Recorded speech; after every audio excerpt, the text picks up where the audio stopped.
दोस्तों, जब भी हम किसी शहर, किसी मेट्रो शहर या किसी बड़ी सिटी में से गुजरते हैं और चौराहे पे देखते हैं हम किसी नेता की मूर्ति रहती है या फिर कहीं पर कोई घोड़ा पे सवार कोई योद्धा रहता है, तो उस घोड़े का और उस योद्धा का क्या संबंध है वो घोड़े की टांग देखकर हम बता सकते हैं। तो शुरुआत करते हैं कि घोड़े की टांग और उस पर सवार जो योद्धा है उसका क्या संबंध है। तो बात हम करते हैं, अगर घोड़े के सामने की जो दोनों टांगें रहती हैं वो हवा में हों तो इसका मतलब ये रहता है कि जो उस पर सवार योद्धा है वो युद्ध में मारा गया है।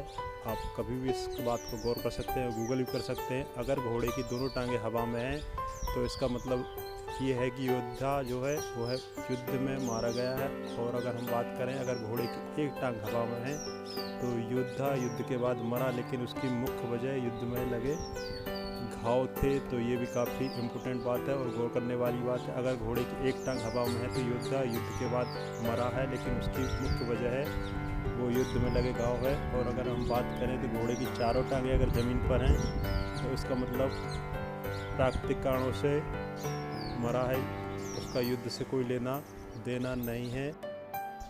अगर आपको ये जानकारी अच्छी लगी है तो प्लीज़ मेरे चैनल को लाइक करें, शेयर करें और सब्सक्राइब करना बिल्कुल भी ना भूलें, ताकि मैं आपको ऐसी जानकारी और वीडियो आगे बना